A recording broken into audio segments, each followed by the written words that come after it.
Selamat datang di Kelurahan Sumber sebagai pusat ibu kota Cirebon. Terletak di Jalan Raden Dewi Sartika nomor 27, saat ini Kelurahan Sumber dipimpin oleh Bapak Budiana SE, menaungi 10 rukun warga dan 60 rukun tetangga. Mari ikuti perjalanan kami menelusuri harta karun di salah satu RW Kelurahan Sumber, yaitu RW 05 yang dipimpin oleh Bapak Nurita.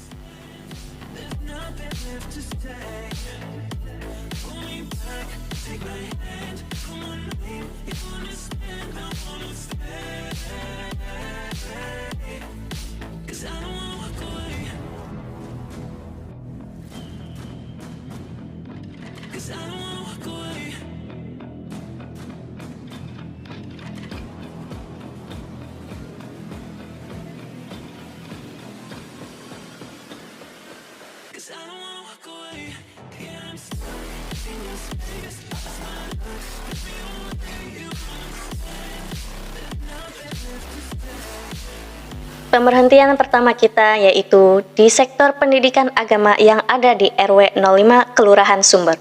Pertama, ada Yayasan Al-Anwar, beralamat lengkap Jalan Sunan Derajat RT 01 RW 05 Sumber, Kabupaten Cirebon.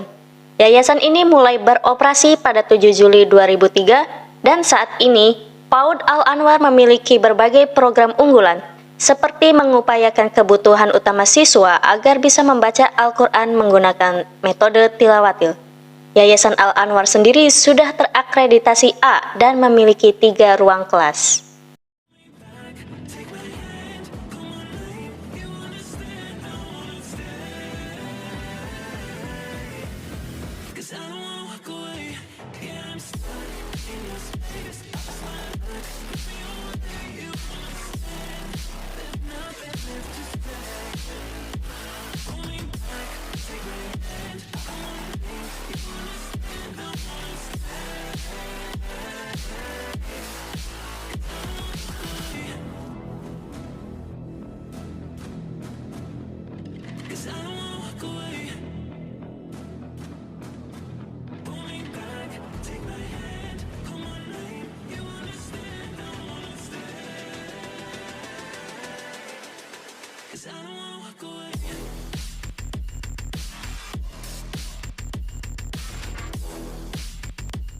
Berikutnya kita beralih pada Lembaga Pendidikan Al-Quran Nurus Salam. Nurus Salam berdiri di bawah naungan Yayasan Nurul Jati, dan Nurus Salam pertama kali terbentuk pada tahun 1986 dengan program kelas DTA. Setahun kemudian, karena jumlah murid yang semakin berkembang, maka terbentuklah program TKQ. Pada tahun 2020, program TKQ telah berhasil mendapatkan izin operasionalnya dan berubah menjadi PAUD-Q. Beberapa perubahan yang telah dilakukan Nurus Salam yaitu pengubahan nama awal dari Al-Hidayah menjadi nama Nurus Salam seperti yang telah digunakan hingga saat ini.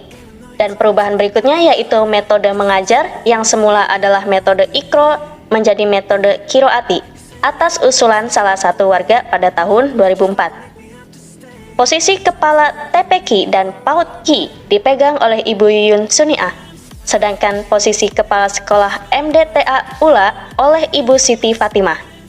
Terhitung sejak bulan Agustus 2022, jumlah siswa di yayasan ini adalah yang pertama untuk program PAUD-Q Nurus Salam yaitu 31 siswa. Lalu TPQ Nurus Salam berjumlah 113 siswa dan terakhir DTA Nurus Salam yaitu 41 siswa.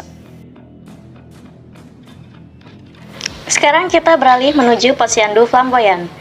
Posyandu merupakan salah satu bentuk kepedulian sosial yang bergerak di sektor kesehatan. Posyandu di RW 05 sendiri diberi nama Posyandu Flamboyan dan sudah berjalan bahkan sebelum tahun 1993 dan masih berjalan hingga saat ini. Penggiat atau kader Posyandu di RW 05 diantaranya terdapat Ibu Kulsum, Ibu Nengsi, Ibu Kati, Ibu Yuyun, dan Ibu RW 05 sendiri. Titik pemberhentian yang kedua yaitu untuk menelusuri masjid dan musolah-musolah yang terdapat di RW 05. Diketahui terdapat 2 musolah, yang pertama yaitu musolah Al-Mukarromah yang berada di RT 06 RW 05 dan musolah Nurul Iman di RT 02 RW 05. Kemudian di RW 05 terdapat sebuah masjid yang bernama Baitul Hikmah. Masjid ini berdiri di RT 02 RW 05 Sumber. Perkiraan berdiri pada tahun 1920-an yang didirikan oleh Bapak Dul Jalil atau yang dikenal dengan sebutan nama Tulis. Beliau adalah salah satu sesepuh di RW 05 Sumber. Pertama kali masjid ini dibangun untuk tujuan keluarga besar. Seiring berjalannya waktu, masjid ini menjadi masjid umum untuk masyarakat Sumber. Pertama kali masjid ini mengalami rehab pada tahun 1980-an, hasil dari musyawarah dan dikerjakan secara gotong royong oleh masyarakat RW 05 Sumber, dikarenakan kapasitas pada waktu itu sudah tidak memenuhi jamaah yang semakin banyak berdatangan. Penamaan Masjid Baitul Hikmah ini oleh Bapak Sudarma pada tahun 1990-an, karena pada waktu awal berdiri, masjid ini belum memiliki nama. Sejak saat itu, masjid ini dinamakan Masjid Baitul Hikmah.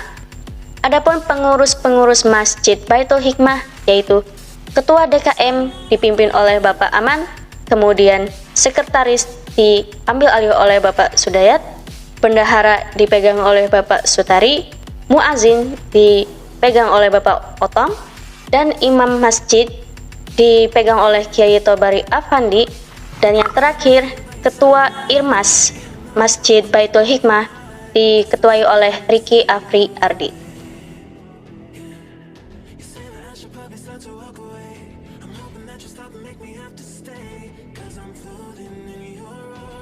Dari Masjid Baitul Hikmah kita beranjak menuju sektor lingkungan, yaitu pengenalan kopling. Komunitas peduli lingkungan atau yang disingkat dengan kopling adalah komunitas yang terbentuk karena keprihatinan warga atas berserakannya sisa limbah rumah tangga yang tidak terpakai. Komunitas ini bergerak dalam pengolahan limbah rumah tangga untuk diolah menjadi pakan ikan. Suatu terobosan baru dari pemuda di RT 05 RW 05 Kelurahan Sumber, Kabupaten Cirebon yang tergabung dalam kopling melalui inovasinya mengubah sampah organik menjadi pakan ternak.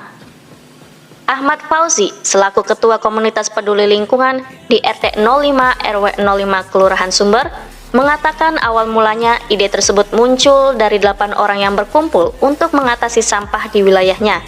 Karena melihat pasar Sumber begitu banyak sampah organik dan non-organik yang berserakan. Pihaknya pun bekerja sama dengan Forum Sumber Bersih untuk menyediakan alat-alat. Uniknya terobosan ini lahir pada masa COVID-19, tepatnya pada bulan Februari 2020, yang dimana pada umumnya orang-orang hanya berdiam diri di rumah, tetapi para pemuda kopling ini menciptakan inovasi cemerlang untuk masyarakat Cirebon, khususnya Kelurahan Sumber. Ketua Kopling dan Bapeda menyatakan harapannya agar semangat pemuda ini dapat diadopsi lebih banyak dan disediakannya TPA serta kebutuhan-kebutuhan lain untuk kopling.